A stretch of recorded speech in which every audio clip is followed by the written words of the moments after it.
quiero precisamente hablar de lo que es la seguridad y, y cómo podemos ser personas seguras, pero también qué límites hay dentro de nuestra seguridad.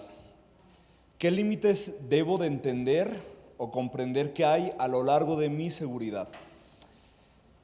Porque creo que cada uno de nosotros podemos saber o entender que somos buenos para ciertas cosas, tenemos ciertas habilidades que de una u otra forma nos ayudan a sobrellevar el día a día, que de una u otra forma nos ayudan a hacer o ejercer alguna profesión, porque tenemos algunos dones y talentos y eso nos puede dar cierta seguridad.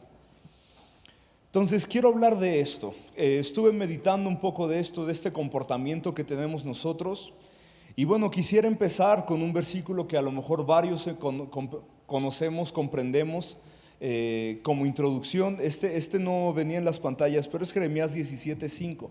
Maldito el hombre que confía en otro hombre. Maldito aquel hombre que pone su confianza, que pone toda su confianza o su seguridad en otra persona, en otro hombre. Así lo dice Jeremías 17:5. Porque las personas nos van a fallar. Yo voy a fallarle a otras personas me van a fallar a mí. Por eso la Biblia es clara en este versículo. Es maldito, no porque Dios quiera maldecirnos de esta forma, sino porque hay una realidad de que el hombre es imperfecto.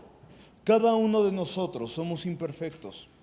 Y por eso es que está la maldición aquí, porque yo estoy poniendo mi confianza en alguien que es imperfecto. Entonces, maldito el hombre que confía en otro hombre. Pero ¿qué hay entonces cuando confiamos en nuestro propio criterio?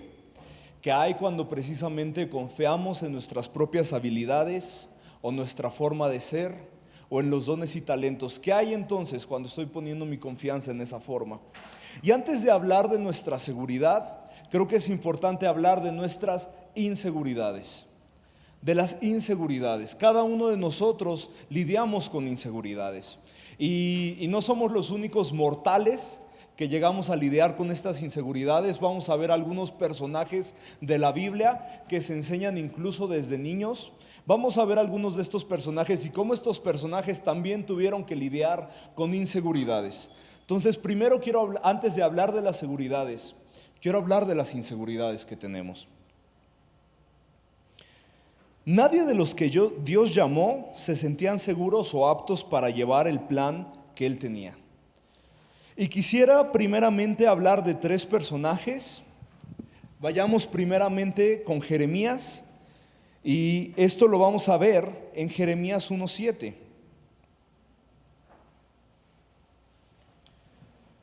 Pero el Señor me dijo: no digas soy muy joven, porque vas a ir a donde quiera que yo te envíe y vas a decir todo lo que yo te ordene.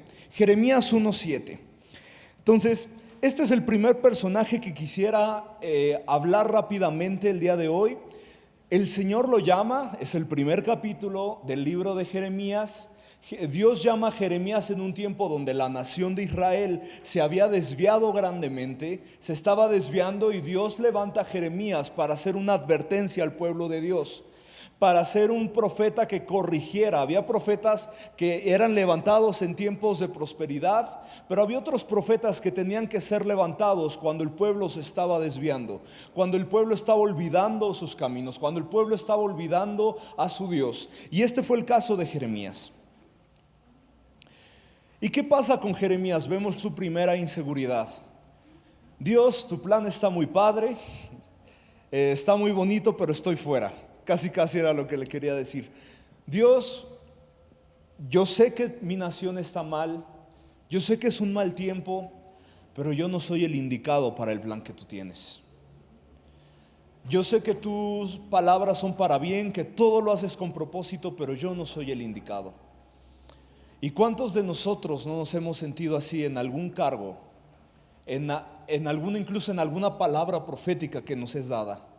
Dios, lo que tú me dices, sé que es necesario. Jeremías sabía que el pueblo necesitaba corrección, necesitaba alguien que fuera portavoz de Dios. Pero ¿qué dijo Jeremías? Mostró su inseguridad. Pero yo soy muy joven, yo soy un inexperto. Dios, ¿crees que a través de mí, un niño, ¿Toda una nación te va a oír? Solo soy un niño. ¿Qué puede decir un niño ante una nación? ¿Qué puede decir un niño ante gente que es más estudiada que yo, más experimentada? Yo solo soy un niño. Esta es la primera inseguridad que vemos en Jeremías. Ahora vayamos hacia el otro extremo. Quisiera ir al caso de Moisés. Leyendo, pasemos a Éxodo. Éxodo capítulo 3, primeramente el verso 6. Yo soy el Dios de tu padre, yo soy el Dios de Abraham, de Isaac y de Jacob. Al oír esto, Moisés se cubrió su rostro, pues tuvo miedo de mirar a Dios. Tuvo miedo de mirar a Dios. Quedémonos con eso y ahora pasemos al verso 11, por favor. Pero Moisés le dijo a Dios: ¿quién soy yo para presentarme ante Faraón? Nuevamente, ¿quién soy yo? Sé que el pueblo necesita un libertador, sé que el pueblo está bajo esclavitud, pero ¿quién soy yo? Igual que Jeremías, reconocían que había algo que estaba mal, reconocían que Dios tenía que hacer un cambio. ¿Y cuántos de nosotros no sabemos que nuestra nación necesita de Dios? ¿Cuántos de nosotros no sabemos que en esta pandemia nuestra familia le urge acercarse a Dios? Que sabemos que necesitan a Dios, pero cuando Dios nos dice: yo quiero que tú seas ese instrumento, ¿cuántos de nosotros no hallamos inseguridad en nuestro corazón? ¿Cuántos de nosotros no nos sentimos inseguros? Dios, yo sé que tú tienes que hacer algo, pero yo no me veo como ese instrumento que tú tienes para la vida de mis hermanos. Yo no me veo como ese instrumento que tú tienes pensado para esta iglesia. Yo no me veo como ese portavoz que tú quisieras levantar para mi nación. Sé que lo tienes que hacer, sé que se debe hacer, sé que es necesario, pero yo no me veo con esas cualidades. Yo no me siento con esas seguridades. ¿Quién soy yo para ir con Faraón? Ahora, viendo el caso de Moisés, primero Jeremías, ¿qué es lo que dice? Soy un niño, soy inmaduro, soy inexperto. ¿Y cuál fue el caso de Moisés? Soy muy viejo para que tú me uses. Moisés tenía alrededor de 80 años cuando Dios lo llama. ¿Y Dios lo llama bajo qué condiciones? Número 1, era fugitivo y prófugo de la nación egipcia. ¿Por qué? Porque había matado a un egipcio. Había matado a un egipcio que estaba golpeando a un hebreo. Moisés, por su celo, por sus impulsos, mata a este egipcio y huye, porque le tiene miedo a Faraón, porque sabe cuáles eran las consecuencias. Entonces era un fugitivo. Número 2, en un principio él le dice a Dios que es tartamudo. Dice: ¿cómo puedo ir a Faraón si ni siquiera puedo hablar ante el público? Tengo tantos miedos y tantos nervios, en otras palabras, tantas inseguridades, que ni siquiera puedo hablar bien ante otras personas. ¿Quién soy yo? Estas inseguridades que nos estorban. Sentíase que su tiempo de hacer algo importante ya había pasado. Vemos a un Moisés rezagado, a un Moisés que dijo: pues mis buenos años ya los viví, mi juventud ya quedó atrás, es cosa del pasado, tengo 80 años. ¿Qué de grande o qué de importante puede hacer un señor de 80 años? Con miedo a Faraón, con miedo al pueblo de Israel, porque en este capítulo también se nos habla: ¿y si el pueblo no me cree? Tú me estás diciendo esto, pero ¿quién me va a creer? Nuevamente inseguridad. ¿Quién soy yo? ¿Quién me va a creer? ¿Quién del pueblo de Israel me va a creer? Y miedo a Dios, como lo vemos en el verso 6. Tuvo miedo de Dios. ¿Cuántas inseguridades cargaba Moisés? Sin embargo, Dios dijo: yo quiero usarte a ti. Aún con tus inseguridades, aún con los miedos que tengas, aún con lo que hiciste en tu pasado, yo quiero usarte a ti, porque mis planes no cambian. Podemos estar en medio de una pandemia.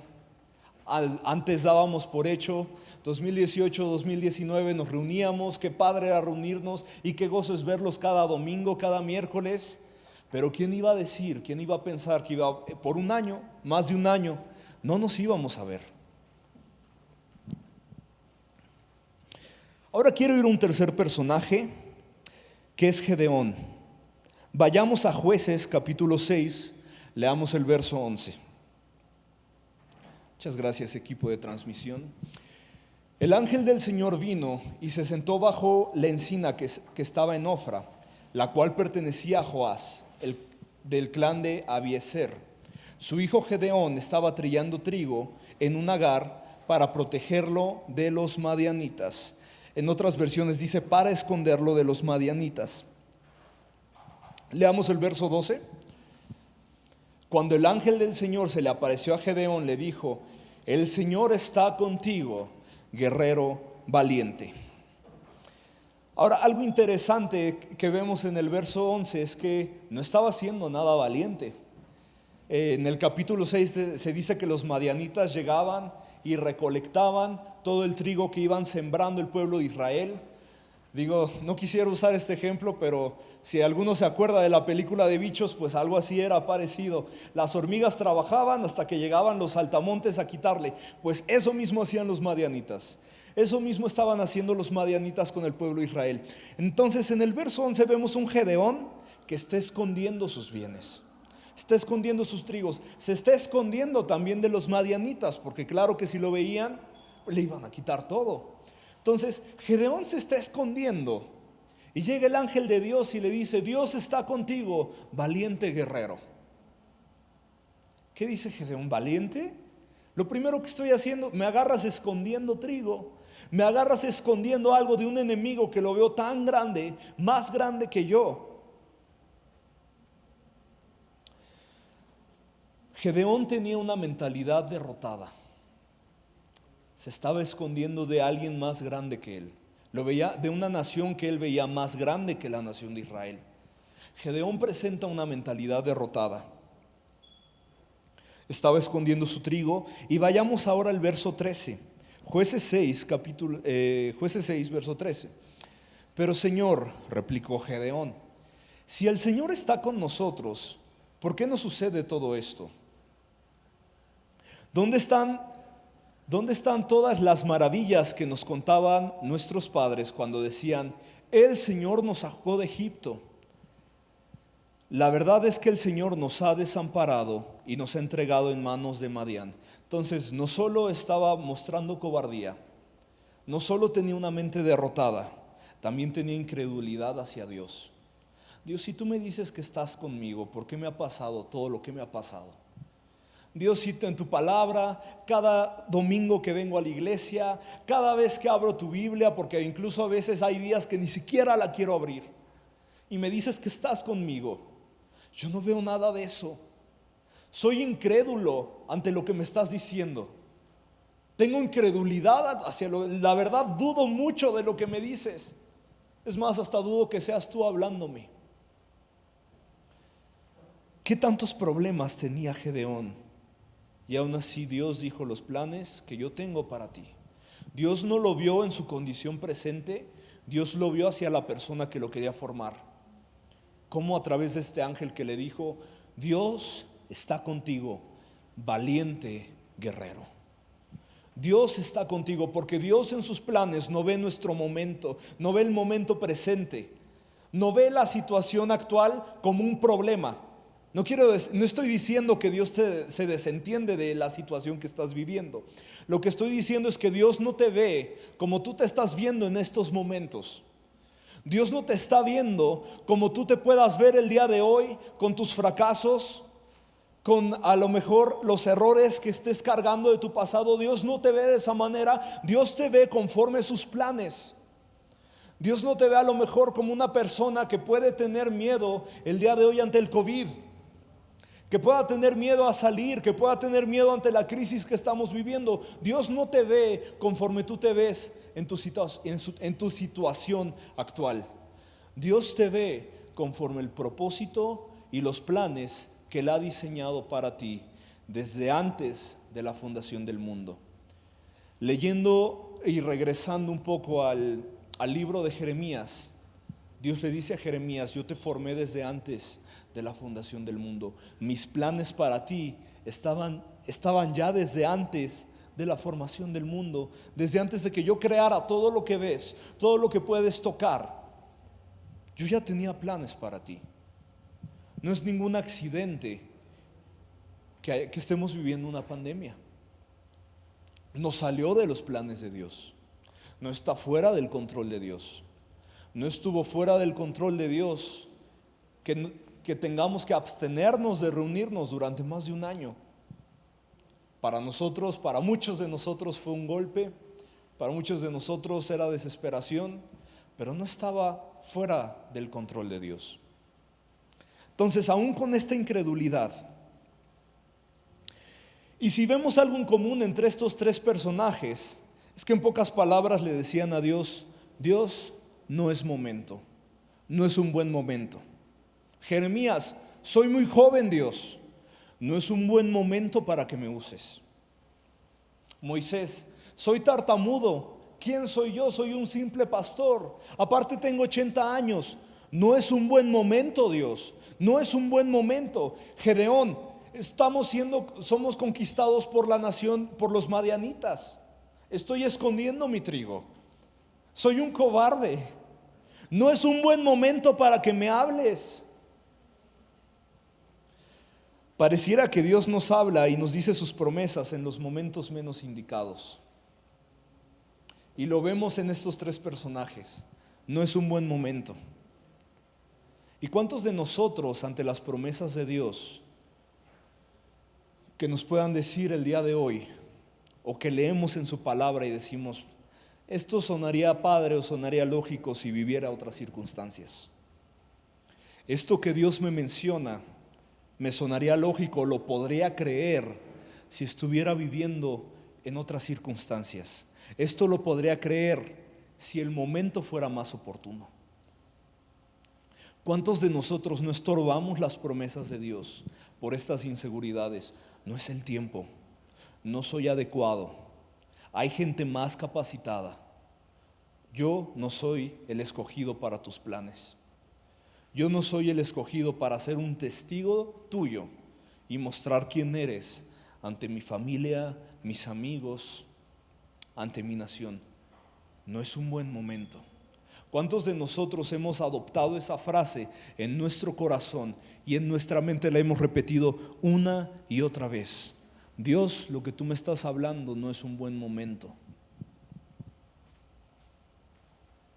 Pero Dios, gracias a Dios, Él va encima de todas nuestras circunstancias. Como dije, Él no ve tu presente, no ve cómo tú te ves en el presente. Él te ve conforme a los planes que ya diseñó en tu vida. No importa la edad que tengas, no importa los errores que hayas cometido, Él no te ve conforme a ello. Él te ve conforme a los planes que Él tiene en su corazón para ti. Y eso debe de llenarnos de seguridad. Porque a pesar de que sabemos y somos muy conscientes de nuestros errores, somos muy conscientes de dónde le hemos fallado a Dios, somos muy conscientes de lo que estamos batallando el día de hoy y somos muy conscientes de los malos momentos que nos rodean, Él no te ve de esa forma. Y eso nos debe de llenar de seguridad y de saber que Él tiene el control. No importa si en mi percepción es un buen momento o es un mal momento. Lo que importa es saber que hay un plan que Dios tiene en mi vida. Y ese plan no va a ser movido por ninguna circunstancia. Ese plan Dios lo va a obrar en mi vida. Y eso es lo que importa. Y eso es donde nuestra mente y nuestra mentalidad debe de cambiar. Estos tres personajes tenían una mentalidad y una percepción en sí mismos tan baja. Gedeón: soy muy joven. Moisés: soy muy grande. Jeremías: soy muy joven. Gedeón: somos una nación conquistada. No, es más, hasta Gedeón le reclama: ¿dónde está Dios?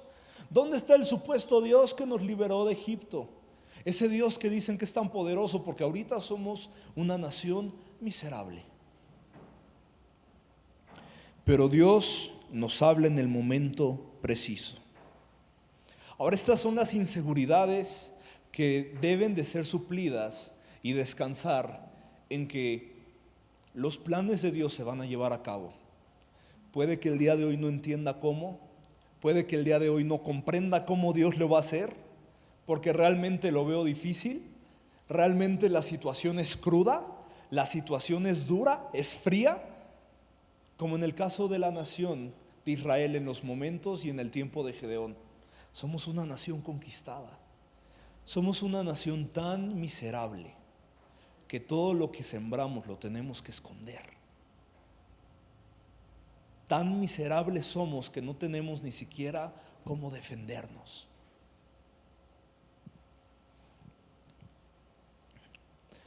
Pero los planes de Dios van por encima. Y aquí está el segundo punto que quiero compartir. Dios va a mover ahora los recursos que nos puedan dar seguridad. Entonces, Dios primero suple y Dios primero toca nuestro corazón para hacernos comprender que son los planes de Dios los que importan, no la situación actual en la cual estoy viviendo. Y regresando con Gedeón, con tanta inseguridad que él tenía, Dios, ¿en serio me has escogido? Dame esta señal, dame la siguiente. Sé que a lo mejor estoy probando tu paciencia, él pensaba, pero quiero en serio estar seguro de que tú me estás usando. Quiero estar realmente seguro que son tus planes, que no me vas a abandonar. Y Dios le mostró una y otra vez. Y ahora, una vez que tenemos cierta seguridad, esto va a ser lo siguiente que va a hacer Dios en nuestras vidas. Él va a mover los recursos que nos puedan dar seguridad. Y para esto leamos Jueces capítulo 7, verso 2.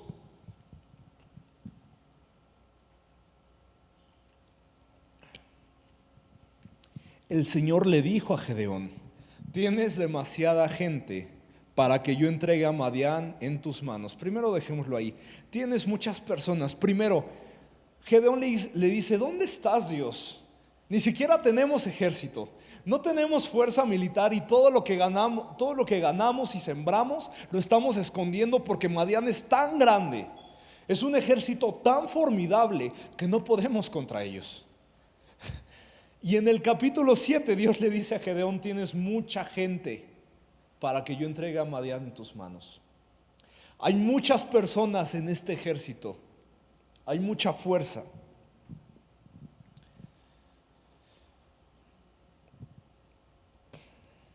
Entonces, siguiendo este versículo, Jueces 7,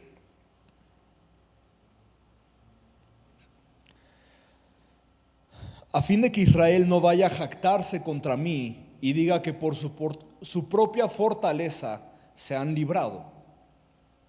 Entonces Dios va a mover los recursos que nos den ahora mucha seguridad. Y lo vemos en esta historia.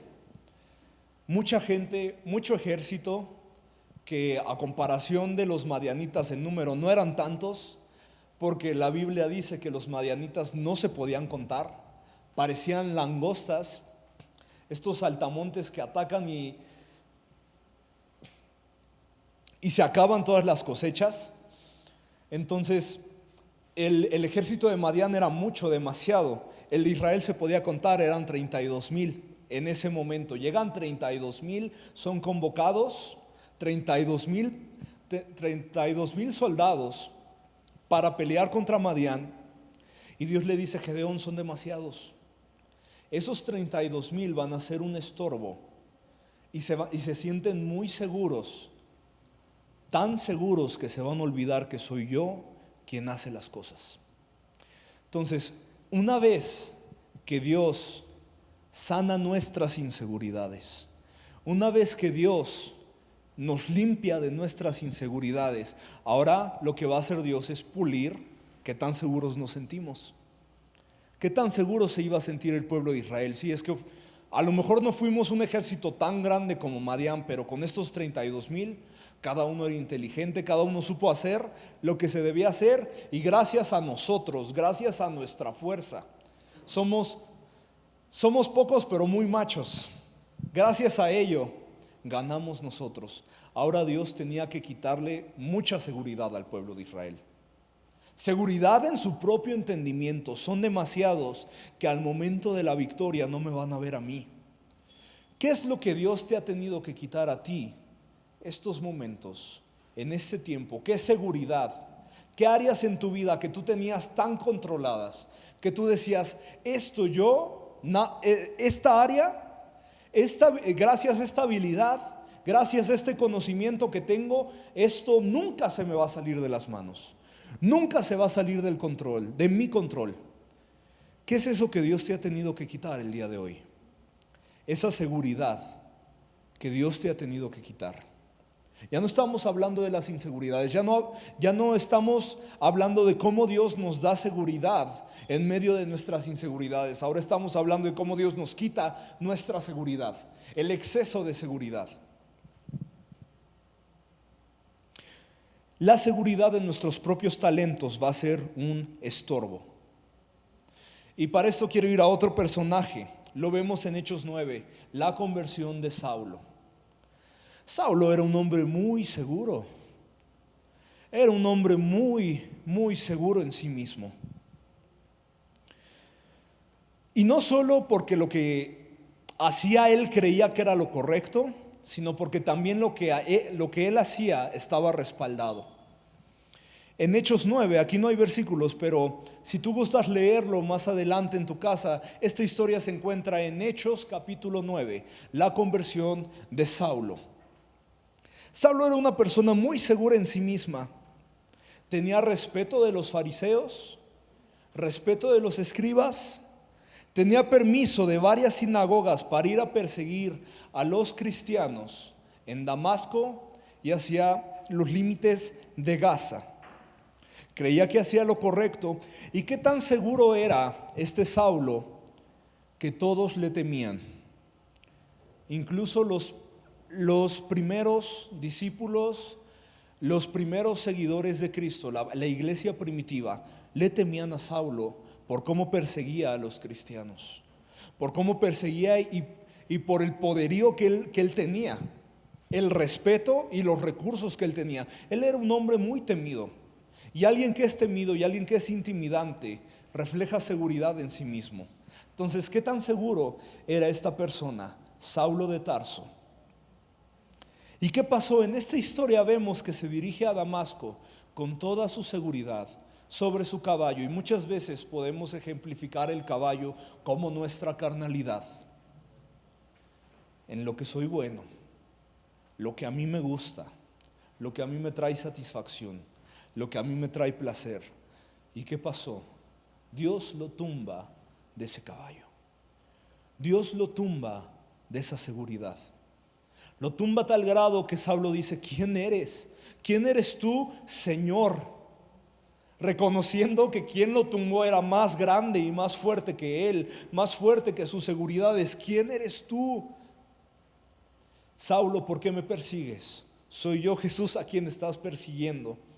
Y Saulo se levanta. ¿Cómo se levanta? Ciego, abriendo los ojos, pero después de ese encuentro no pudo ver, y no pudo ver durante 3 días.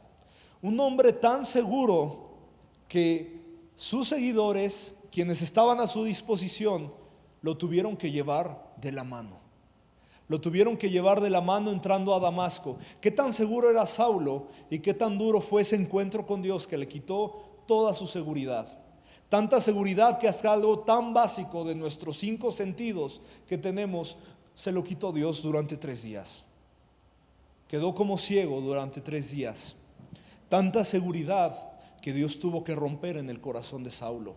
¿A qué está siendo seguro?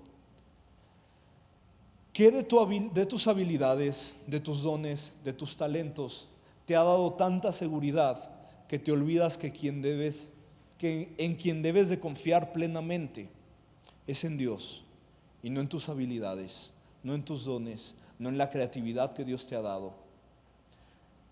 Porque si regresamos a Jeremías 17, maldito el hombre que confía en otro hombre, eso también incluye hacia nosotros mismos.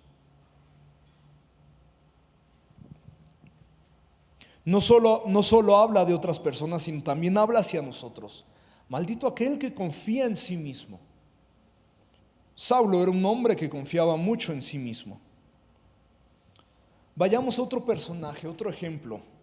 Sansón. Este hombre igual lo encontramos en el libro de Jueces, Sansón. Y Sansón también era un hombre muy orgulloso y muy seguro. Y esto es lo importante, no en su propia fuerza, sino en la fuerza que Dios le había dado. En la fuerza que el Espíritu de Dios había puesto sobre Sansón, una fuerza sobrenatural. ¿Y por qué lo vemos tan seguro? Porque no era un hombre temeroso de Dios.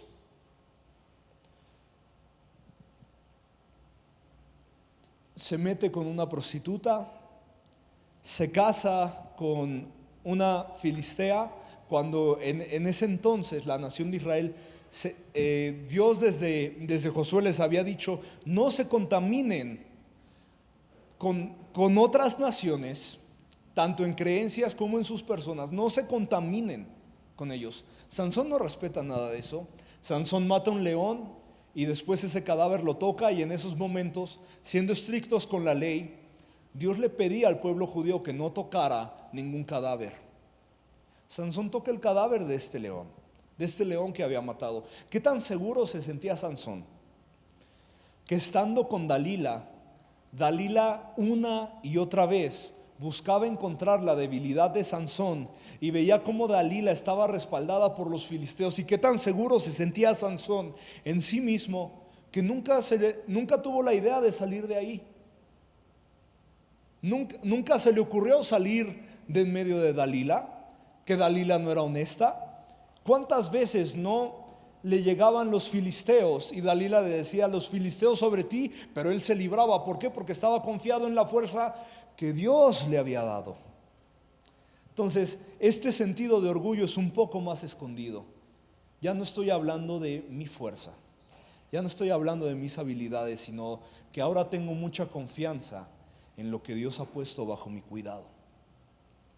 Ahora me siento muy confiado con lo que Dios ha puesto a mi alrededor y los recursos que Dios me ha dado. Sé que no son míos, sé que no provienen de mí, pero me siento muy seguro con estos dones y talentos que vienen de Dios y Dios ha depositado en mí. Este es un orgullo más escondido. El orgullo que tenía Sansón por saber que él iba a ser un libertador en Israel, y por saber que la fuerza que tenía, aunque no le pertenecía a él podía hacer de esa fuerza lo que quisiera. Tanto así que estuvo con Dalila, no le importó, hasta que él le confiesa lo de su voto de nazareato, y se le corta el cabello, ya no se puede librar. Y es aquí donde podríamos decir que tuvo su encuentro íntimo y sincero con Dios, cuando ya no le quedaba nada, cuando esa fuerza que Dios le había dado se había ido. Es ahí donde donde se ve este encuentro sincero con Dios. Primeramente le sacan los ojos, queda ciego, y mientras los filisteos se gozaban y arman esta fiesta, este festejo por haber derrotado a su gran enemigo Sansón, y estando tan borrachos llaman a Sansón, estando prisionero lo llaman para que los divierta. Y mientras estudiaba en este tema, la palabra divertir en este sentido lo usaban también para orgías. Entonces seguramente Sansón en ese tiempo estaba siendo violado también. ¿Cuánto tuvo que perder Sansón para que en el momento donde él se sentía más miserable, volteara a Dios sinceramente? Tú que me estás escuchando, ¿qué Dios te tiene que quitar para que escuches y lo voltees a ver a Él de una forma sincera? Sansón, tan orgulloso en el don que Dios le había dado, en la fuerza que Dios había depositado sobre él, que se había olvidado completamente de Dios. ¿Has olvidado a Dios por las bendiciones que te ha dado en otro tiempo? ¿Has olvidado recordar que la gloria y la honra y todo lo que tú tienes le pertenece a Dios porque te has envanecido de las bendiciones que has recibido? Eso le pasó a Sansón, y Sansón solo tuvo este encuentro sincero cuando ya era prisionero de los filisteos. Solo buscó a Dios cuando este don le fue quitado. Y la vida de Sansón en este sentido es una advertencia para nuestros corazones, porque este orgullo desviar las bendiciones que Dios nos ha dado para envanecernos con ellas, para ser orgullosos con ellas, nos va a llevar a que Dios nos quite todo esto, para que voltemos a verlo a Él. La historia de Sansón es una advertencia a nuestros corazones y para que meditemos y veamos nuestros propios zapatos. ¿Cómo está nuestro corazón hacia Dios? Dios va a trabajar en nosotros y en nuestro corazón una confianza mal ubicada para que podamos someter nuestras habilidades a los planes de Dios. Y con esto voy a llegar a este tercer punto. Cuando mi seguridad va dirigida por mi confianza en Dios, no en lo que yo puedo hacer, no sentirme seguro en el don que Dios me dio. Sé que viene de Dios, pero yo lo uso a mi conveniencia, yo lo uso como a mí me conviene, a mí me place.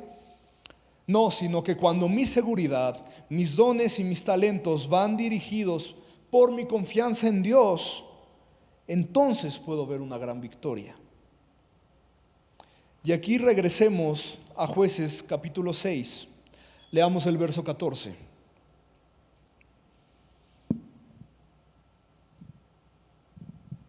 El Señor lo encaró y le dijo: ve con la fuerza que tienes. En otras versiones dice: ve con esta tu fuerza y salvarás a Israel del poder de Madián. Yo soy quien te envía. Es interesante cómo le dijo: ve con esta tu fuerza, no con la fuerza de alguien más. Ve con esta tu fuerza, si esta misma fuerza que estabas usando para esconderte de los madianitas. Ve con esta fuerza que tú tienes. No estoy buscando la fuerza de alguien más, no estoy buscando a alguien que tú consideres más apto, te estoy buscando a ti. Ve con esta tu fuerza, no te estoy pidiendo nada más. Todo ya lo tienes todo para empezar a caminar en mis planes. No te debo de agregar nada más, solo tienes que estar dispuesto. Ve con esta tu fuerza. Nos dice que no está esperando a ninguna otra persona, y eso Dios te lo dice a ti el día de hoy. Él no está esperando a que llegue una persona muy santa para que pueda ser un gran testigo a tus familiares, a tus amigos. Él está esperando que tú seas alguien dispuesto. Dios no tiene que agregarte nada más para que comiences a caminar en los planes que Él diseñó para ti. No importa tu edad, no importa si te sientes muy inmaduro, muy inexperto, no importa si sientes que tus días buenos o tus días valiosos, tus días de vigor ya pasaron. Dios no te quiere agregar nada más, no tiene que agregarte nada más. Solo está buscando a que digas: yo estoy dispuesto, yo he escuchado, y así como ese niño Samuel, habla que tu siervo escucha. Puede que para otros sea solo un niño, que puede que para otros no sea alguien importante, pero yo estoy dispuesto. Yo estoy dispuesto.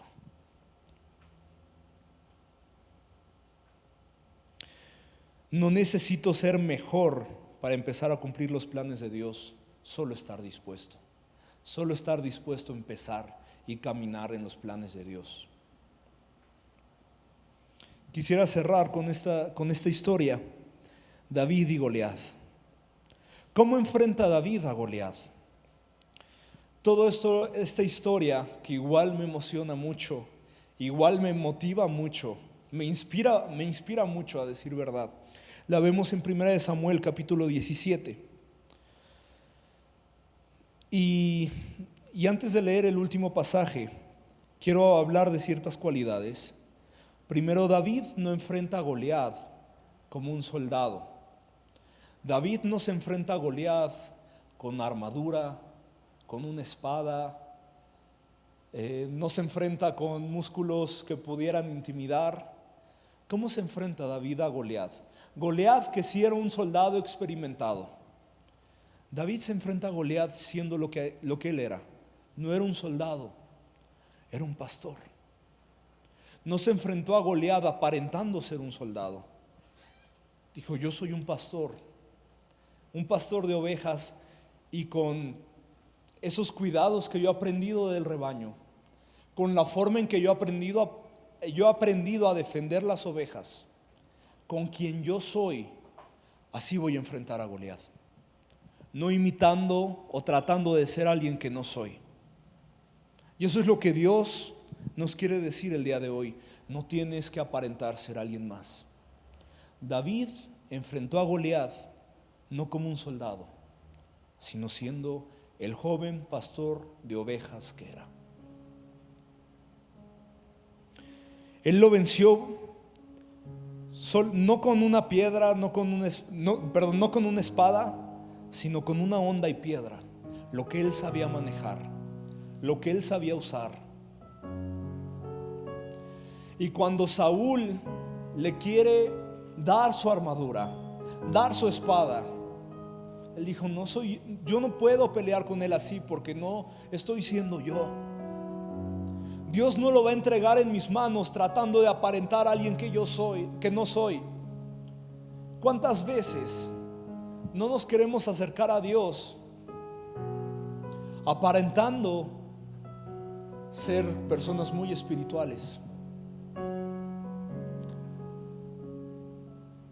¿Cuántas veces no creemos que Dios nos va a escuchar porque trato de imitar a otra persona? Dios te va a escuchar en el momento en que empieces a ser honesto. Dios te va a dar la victoria en el momento en que tú aceptes quién eres. En el momento en que tú aceptes que Dios no te tiene que agregar nada más. Él te planeó desde antes de la fundación del mundo, y los planes que Él tiene para tu vida, no importa tu situación actual, no importa si hoy te encuentras endeudado, no importa si hoy te encuentras batallando con algún pecado, no importa si hoy te encuentras desanimado, no importa si hoy te encuentras batallando depresión. Dios no te ve conforme a tu situación actual. Dios te ve con los planes que Él diseñó para ti desde antes de la fundación del mundo. Y te digo, enfréntate a tu Goliat como quien eres, no con apariencias. Enfréntate a Goliat, al Goliat que está delante de ti, como Dios te ha diseñado. Solo necesitas estar dispuesto. Leamos 1 Samuel capítulo 17, verso 46. Hoy mismo el Señor te entregará en mis manos y yo te mataré. Te cortaré la cabeza. Hoy mismo echaré los cadáveres del ejército filisteo a las aves del cielo, a las fieras del campo, y todo el mundo sabrá que hay un Dios en Israel. Dale un aplauso a Dios. No sé por qué estés lidiando el día de hoy. No sé con qué cargas, con qué frustraciones llegaste a servir el día de hoy, o me estés escuchando a través de este en vivo. Pero Dios sí sabe, y Dios solo espera que tú estés dispuesto a empezar con los planes que Él tiene para tu vida. ¿Por qué no nos ponemos de pie?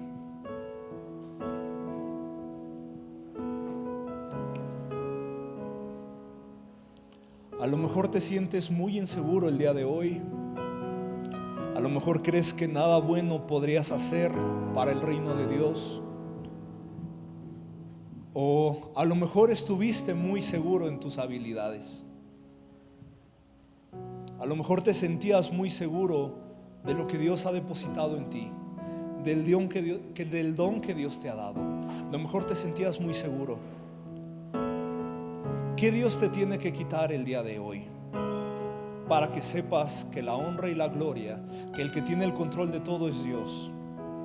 ¿Qué Dios tiene que reajustar en tu corazón y en tu manera de pensar, para que no confíes en tus propios dones y talentos, para que no confíes en tus habilidades, sino que comprendas que tus habilidades van sometidas a tu confianza en Dios?